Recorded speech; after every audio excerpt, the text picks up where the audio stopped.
Hi, welcome back to Boy in the Tower for story time. We are up to chapter 36. So, yesterday, Mr. K read you chapters 34 and 35. We found out that Obi had gone over to Guy's flat and he brought back somebody, but we don't know who it is. He says it's not Guy because he said that there were no kids there. We don't know who these people are. He's being quite secretive, so I wonder what's happening there. And last thing we found out right at the end of chapter 35 was Addy was sleeping and he heard Guy's building finally fall down.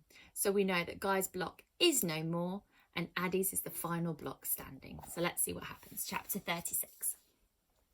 The next morning, I ask Obi and Dory if I can do something to help.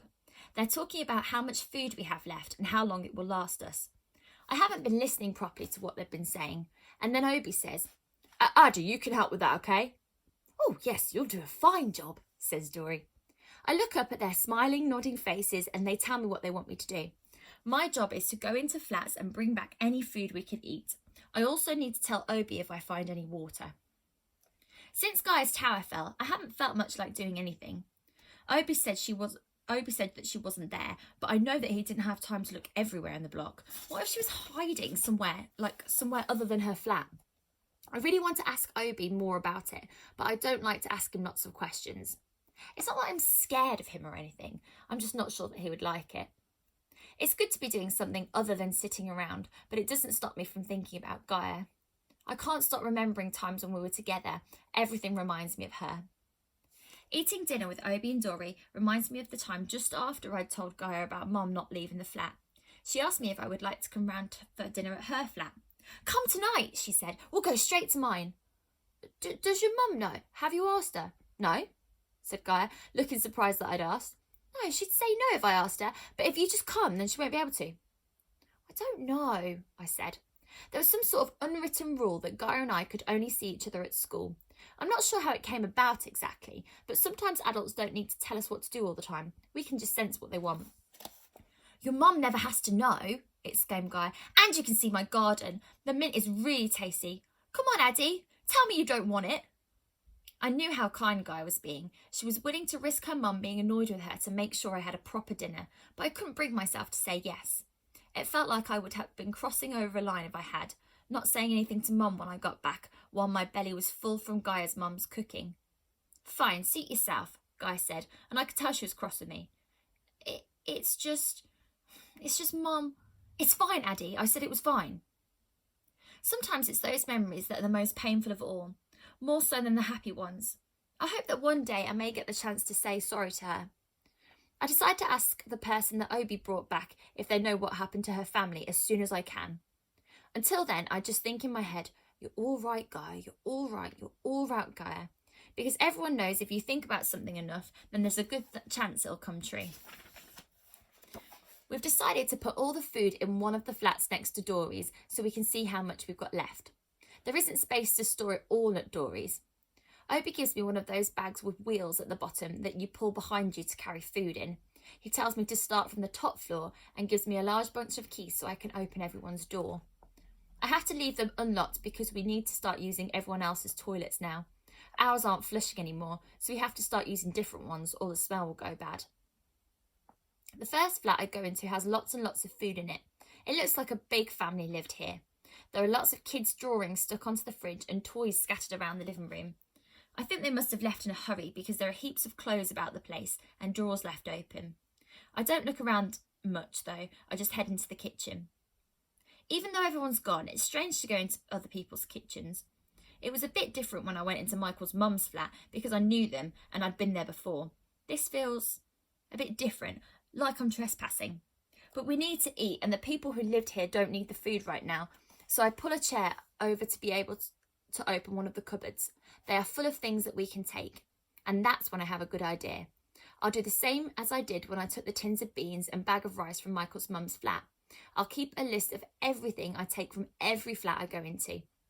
If the tower stays standing and the world goes back to normal, and the people who live here come back, then we'll just replace everything that we took using my list. It makes me feel a lot better about taking food. I run off to my flat and find a scrapbook and a pen so I can start straight away. I write the flat number at the top of the page and then I start my list. There's cans of coconut milk and bags of rice and brown beans. I find some old yams, which will still be okay to eat, but not any other kind of vegetable. Obi told me not to open the fridges. They've been off for too long now, so everything will be bad inside them. I fill the bag quickly and there's still plenty to come back for, and then I start the trip downstairs to Dory's flat. It takes quite a long time because of all the stairs and the bag is heavy. It judders down each step with a loud thump. Finally, I reach the flat we're keeping the food in and Dory is there waiting. She takes everything out and starts sorting through what I've found. Her job is to put everything away. I go back upstairs with my empty bag, but on the way I stop at my flat and go to the bedroom to find my red rucksack. It's not as big as the one Obi gave me, but it's big enough and much easier to carry. The next time I just fill my rucksack, and that means I can run down the stairs with the food. I can't carry as much each time, but it makes me much faster, and after a few runs up and down, the food is starting to pile up.